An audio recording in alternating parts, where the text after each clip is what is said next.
سلام الله عليكم ورحمة الله تعالى وبركاته كسو دوادا مقالكينا مانتا waxaan uga hadli doonaa dhowr tips kala duwan tipskeena koowaad wuxuu yahay sida aad iskaga duwan gali kartid xirfadley dhexdeeda si free ah hadaba markaad ku soo qortid xirfadley.com oo halkan ku keeno waxa ku soo baxaya fronta ediga website-ka xirfadley halkan waxa ku qoran xirfadley sidoo kale halkan waxa ku qoran iska wax u baro iska u shaqeyso kan waa website-ka dhabta ah ee madasha xirfadley hadaba si aan isku aragno sida uu qofku iskaga duwan galin karo si free ah marka timaado wajahada hore website-ka halkan baad ka fiirinaysaa oo ah dhankaaga midig meesha ay ku qoran tahay join free baad ku dhufanaysaa waxaana siinaysaa click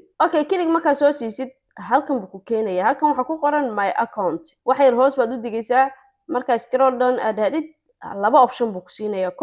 optionka koowaad waa login optionka labaadna waa register tusaale adiga account ma lihid waxaad u baahan tahay inaad si free ah aad iskaga diiwaan geliso madasha xirfadley qofka hore account u sameystay ama course ka qaatay ayaa login sameyn kara halkan sidoo kale register waxa sameyn kara qofka cusub haduusan hore account ugu lahayn marka inaga labadaba waa isla fiirinayna laakiin marka hore waxaan sameynaynaa register si marka account aan ugu soo sameysano ka bacdina account-ki aan soo sameysanay baa login u dhahaynaa hadaba aan isla bilowno maxaa laga rabaa meesha ay ku qoran tahay email address waxaad gelinaysaa email-kaaga sidoo kalena meeshan ay ku qoran tahay password halkan waxaad gelinaysaa password-kaaga waa marka aad sida free-ga iskaga diiwaan gelinaysid email-kan iyo password-kan hadhow waxaad ku sameyn doontaa login hadda aniga gmail-kaygii iyo password-kaygii waa soo gashtay waxaan rabaa marka inaan register dhaho oo aan sameysto account cusub halkan baa ku dhufanayaa ay ku qoran tahay register register markaa soo dhahay my account kala ii soo baxday oo halkan buu i keenay halkani waa account-kii aan sameystay oo aan sida free-ga iskaga diiwaan galiyay hadaad u jeedid wax courses iguma jiraan wax certificate iguma jiraan sidoo kale wax points ana iguma jiraan oo kulli waa zero sababtuna waxay tahay waxaan ku soo joongareeyay si free ah ama aan ugu soo biiray marka adiga hadaad u baahan tahay koorsooyin kale waad ku dalban kartaa ama waad dooran kartaa adigoo markaa gudbisanayo order-kaaga hadda waxa u jeedaa inaad si free ah iskaga diiwaan gelisay xirfadley waxaan sameynaynaa marka hadda si aan login u soo sameyno halkan waxaan iska dhahaynaa log out waan ka baxaynaa si marka account-keena oo sida free-ga aan ku sameysanay ama labaad ugu soo galno hadda waxaan leenahay log out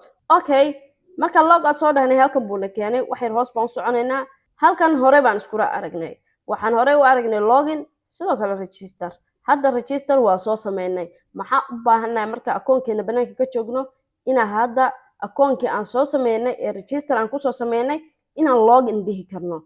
marka hadda halkan baa ka gelaya halkan waxa ku qoranaya email-kayga sidoo kalena halkan waxa ku qoranaya password-kii aan soo gashtay adigana sidaas si lamid ah baa laga rabaa inaad soo gashatid hadda waan soo gashtay email-kaygii iyo password-kaygii marka waxaan leeyahay login si marka aan gudaha ugu galo account-kayga marka login mar labaad soo sameysid halkan buu ku keenayaa oo ah my account hoos baad u soconaysaa waxaad arkaysaa afartii zero ayaan markii hore ku soo aragnay marka join free soo dhahnay waxay radaa hoos u socotid waa isla sidii halkan wax courses ah kuma jiraan because of course maadan iibsan kaliya si free ayaad ugu soo biirtay xirfadley waxaan rajeynayaa inaad ka mid noqon doontid ardayda xirfadley hadaba aan isla aragno tipskeena labaad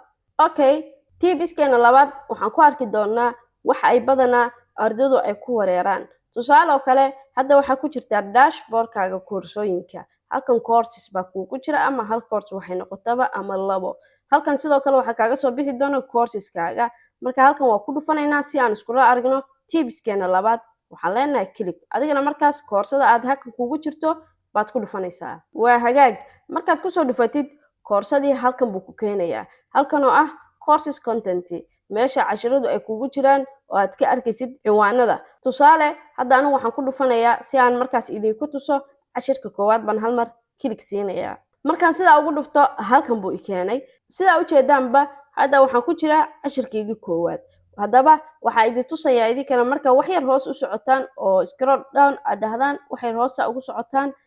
ardaydu badanaa waxay ku wareeraan halkan waxay u maleeyaan markay arkaan ilaa intaas min bilow 1 ilaa 5.2 waxay u maleeyaan casharadu inay ku egyihiin kuma eeka haddii markaad hoos u socotid oo cashirkan ugu dambeeya aad dhamaysid waxaa rabtaa ama u baahan tahay inaad ku dhufatid 2 hadda halkan waxaa uga jeedaa koorsadu inay ka samaysan tahay ilaa 2 page okay pageka koowaad baa hadda ku jirnaa oo waa pagekan waxa waaye 1/2 okay si markaa pageka kale aan u aragno falaartaasaan ku dhufanaynaa next page baan leenahay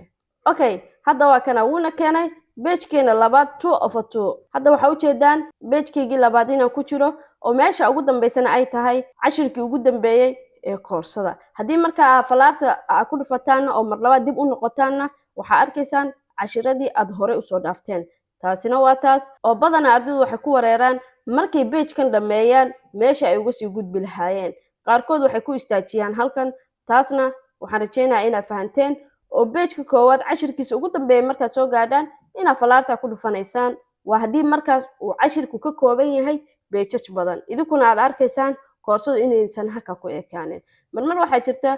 cashiradu ama koorsooyinku ay ka kooban yihiin hal page marka waa arkaysaan halkan wax falaar ah ma ku xusno laakiin hadda maxay noogu xusan falaar kale oo ah oo inoo tilmaamaysa page labaad inuu jiro okay marka saa ku dhufatidna halkan buu ku keenayaa okay hadda maxaa u jeedaa 2 page bas buu ka kooban yahay waa pageka hore aan soo dhaafnay iyo pageka hadda marka halkaas ardaygu wuxuu ka arkayaa inuu u dhamaystay si completed ah koorsadii uu dhameeyay pagekii haddaba waxaan rajaynayaa inaad ka faa'iidaysateen insha Allah mar dambana lagu wareeri doonin soo dhawaada mar kale dhalinyaro ku soo dhawaada qamca furan